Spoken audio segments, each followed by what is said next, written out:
Have you ever thought about how you could move through the internet without leaving a single trace? I know it sounds like something straight out of a spy movie, right? But it's a very real thing, and today we're diving into how you can become a digital ghost. I mean, that's the big question, isn't it? Whether you're a security pro on an engagement or maybe you just really value your privacy, the goal is pretty much the same: to act without leaving a trail. So what's the secret? Well, this whole practice actually has a formal name: Operations Security, or OPSEC for short. And this isn't some newfangled internet trend. No, this was born from military strategy. The core idea is actually pretty simple. You have to look at your own actions from your adversary's point of view and ask, what could they figure out just by watching me? But let's ditch the military jargon for a second. For our purposes, let's just call OPSEC what it is. It's the art of becoming a digital ghost. It's all about moving through the digital world silently, deliberately, and without leaving behind those little breadcrumbs that give away who you are, where you're from, or what you're up to. Okay, so where do we start? Well, every ghost needs a good safe house. Before you even think about poking around the outside world, you have to lock down your base of operations, your own computer. Seriously, this is the absolute bedrock of good OPSEC. The first rule of thumb is to always start with a clean slate.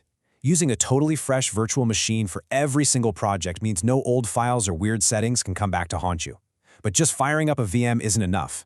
You know those default settings, like the hostname and username? They're basically unintentional calling cards.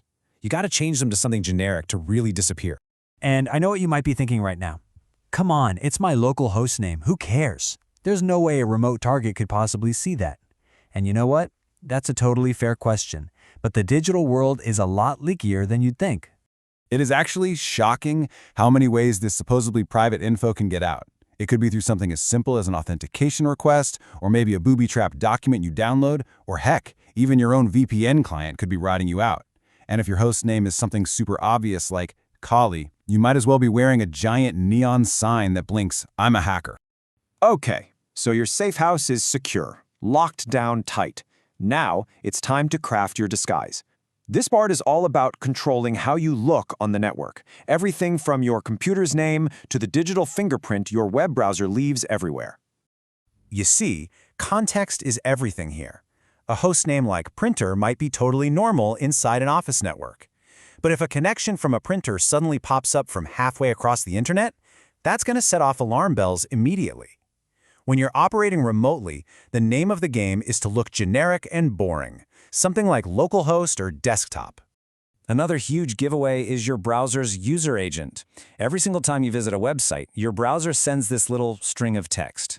Think of it like your browser's ID card. The default one for a Kali Linux machine, which you see up top, literally screams, "Hey, I'm using Linux." It just stands out like a sore thumb compared to the much more common user agent for Google Chrome on Windows. And believe me, it gets way more obvious. A lot of security tools, they don't even try to hide what they are. This right here is the default user agent for the famous scanning tool Nmap. It literally announces itself and then helpfully gives you a link to its own manual. It's almost polite in how much information it's giving away. And here's another one from WPScan, a tool used for scanning WordPress websites. Again, it's not a clue, it's a full-on confession. Using these default settings is pretty much the digital equivalent of breaking into a house while wearing a t-shirt with your name and address printed right on the front. So what's the solution? It's simple. The goal isn't to be unique or totally invisible. It's to be boring. You want to blend into the background noise of the internet. Just change your user agent to look like the most common browser out there. Or, hey, if you're doing a lot of scanning, why not disguise yourself as the Google bot? Nobody ever questions Google crawling their site. So, you've got your safe house set up, you've crafted the perfect disguise. You look totally normal. But what about the tools you're using while you're in disguise? The gadgets in your kit? Well, sometimes the very things that are supposed to help you can be your biggest weakness. Let me tell you a little ghost story. Our story is about a really popular security tool called Evil Jinx. An operator was setting up a phishing link, and they pasted it into a chat window just to test it out, and then something really weird happened. A preview popped up for a YouTube video. A very specific YouTube video. You guessed it. The tool's default setting, if you didn't configure it properly, would actually rickroll you. I mean, it's a funny prank from the developer, sure, and it was an easy fix in the config file. But it was also a warning sign that there might be other little surprises hiding in the code.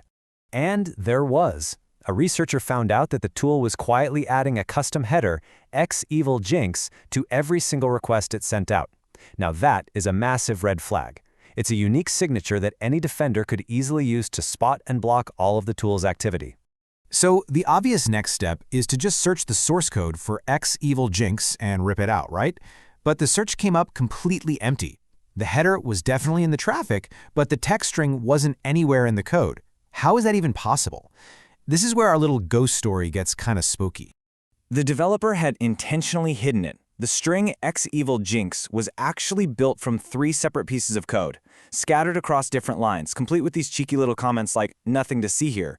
It was specifically designed to fly under the radar and evade a simple search. And this right here brings us to the moral of our story, and honestly, one of the most critical lessons in all of OPSEC.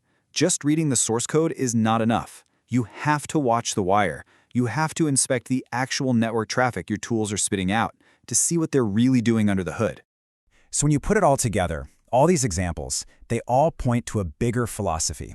You see, OPSEC isn't some piece of software you can install or a checklist you finish one time and you're done. It's a continuous mindset. It's a way of thinking critically about every single action you take. In the world of formal security, people talk about the attack surface. The key idea here is this: every tool you add, even a security tool, can actually create new weaknesses. The goal isn't just to add more and more locks. It's about adding the right locks, the ones that actually shrink the number of ways you can be seen or attacked. So let's just boil it all down. What are the core principles of a digital ghost? First, just assume every single thing you do leaves some kind of trace. Second, have a healthy dose of paranoia. Your system, your network, and especially your tools can and will betray you. Third, remember the goal is to blend in with the crowd, not to be perfectly invisible. And finally, always remember that OPSEC is a process. It's about constant vigilance, not a one-time setup. In the end, being a digital ghost isn't really about achieving some kind of flawless invisibility. It's about being deliberate, being thoughtful, and really understanding your own vulnerabilities. So I'll leave you with this to think about. What's the biggest crack in your own digital armor?